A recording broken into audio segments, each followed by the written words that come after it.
O apoio ao golpe militar de 64 foi um terrível equívoco pela qual algumas empresas jornalísticas se penitenciaram, nem todas.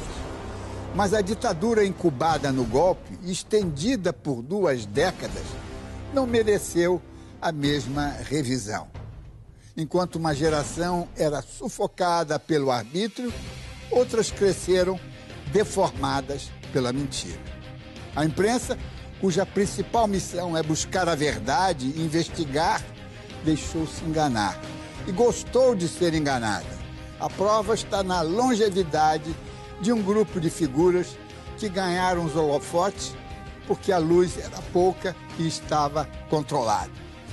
A sucessão de crimes cometidos para sustentar e depois acobertar a ilegalidade de 64 criou um sistema criminoso cujo principal objetivo passou a ser a sua própria continuidade. O que era um meio tornou-se fim. Quando os órgãos da repressão perceberam que já não havia o que reprimir e que a ditadura estava com os dias contados, passou a inventar pretextos para sobreviver e se perpetuar. No desespero, ainda foram mais cruéis. Neste terceiro episódio da série Chumbo Quente, o Observatório da Imprensa mostra as terríveis transformações que podem ocorrer numa sociedade quando impera a fraude ou a omissão.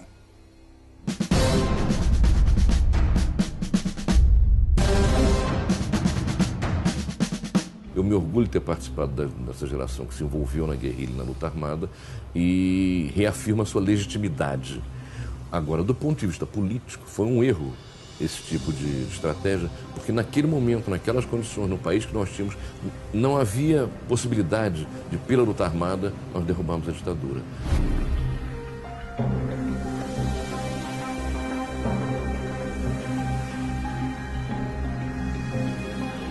Uma coisa era você vender no exterior, naquele momento de milagre econômico, que os guerrilheiros da cidade não passavam de sequestradores ou assaltantes de banco.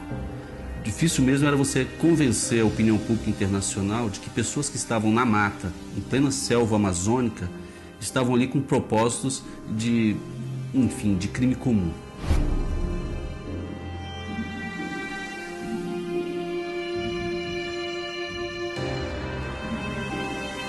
As Forças Armadas, incrivelmente, têm tido assim uma postura de falta de transparência, uma postura até ideológica de não dar acesso e deixar em aberto essas lacunas da história.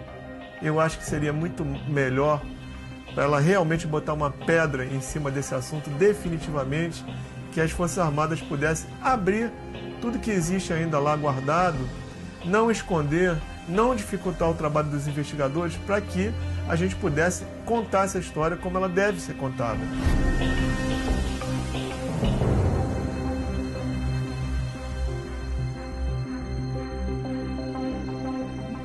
Nós temos que passar a limpo esse passado. Nós não podemos deixar as coisas caírem no esquecimento, no faz de conta que não aconteceu.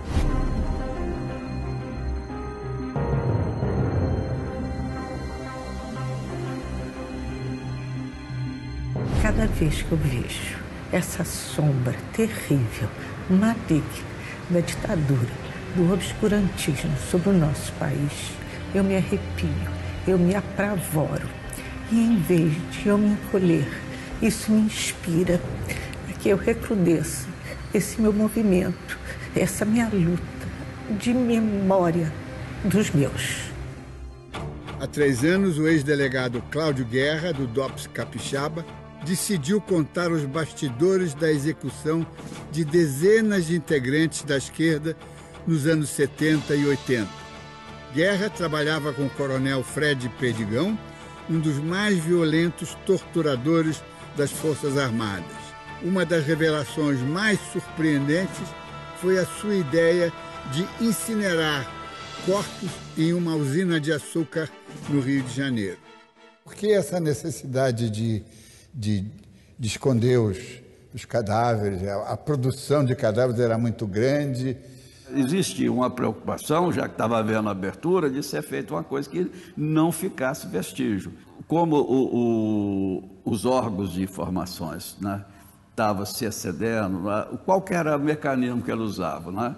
Era igual o próprio Malhães, que é o doutor Pablo, falou, era cortar a pessoa em pedaços, julgar, né, enterrar em cova rasa, e isso aí estava trazendo transtorno. Aí foi dada a ideia, eu sugeri agora, da usina, né, para incinerar corpos. Ali na usina, que eu sei, foram 12, com mais o tenente Odilon, que eu executei no local, a família do dono da usina, até que eu até respeito, porque é filho, né, brigando pela memória do pai e tal, dizendo que era impossível colocar o cadáver naquele local, que não cabia.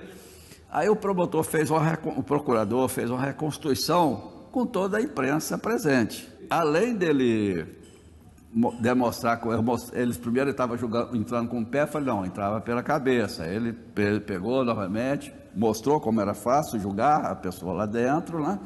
E além dos bonecos, que ele colocou 2 bonecos, ainda ficou 3 repórteres lá dentro fazendo foto lá para cá. Quer dizer, cabia, era muito, né? Não era um, não.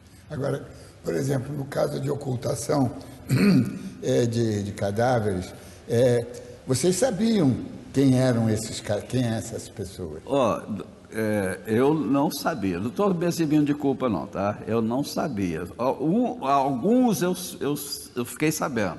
Por exemplo, um casal que eu levei de vez, que é a Ana Kuciski e o marido, né?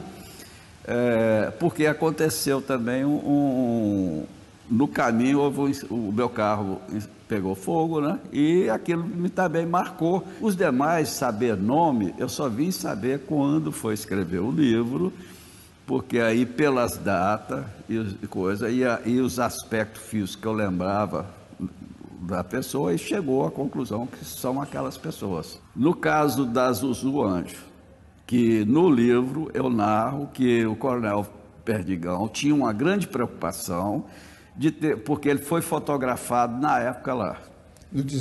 No acidente. No lugar do acidente, entre aspas, né? Bom, eu falei isso no livro e vi falando.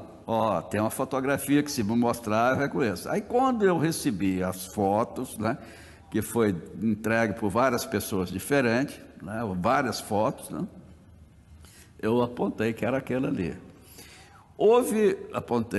Falei antes com algumas pessoas, não sei se deram muito crédito.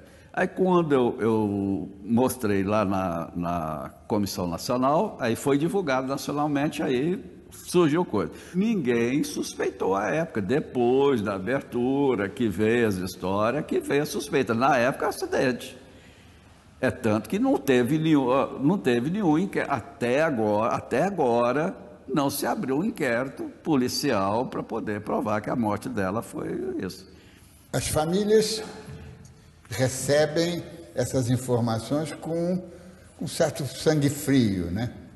E a partir daí, eu não vejo da parte delas mágoas comigo. O irmão da Ana Rosa, ele tinha escrevido um livro sobre o fato, ele pediu que eu pusesse com a minha letra a data que ela foi incinerada.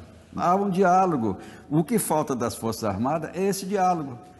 Olha, erramos, mas queremos, né, não tem como reparar, né? Igual eu não tenho como restituir as vidas que foram tiradas, mas posso cooperar para o esclarecimento da verdade e reconhecer que foi um erro.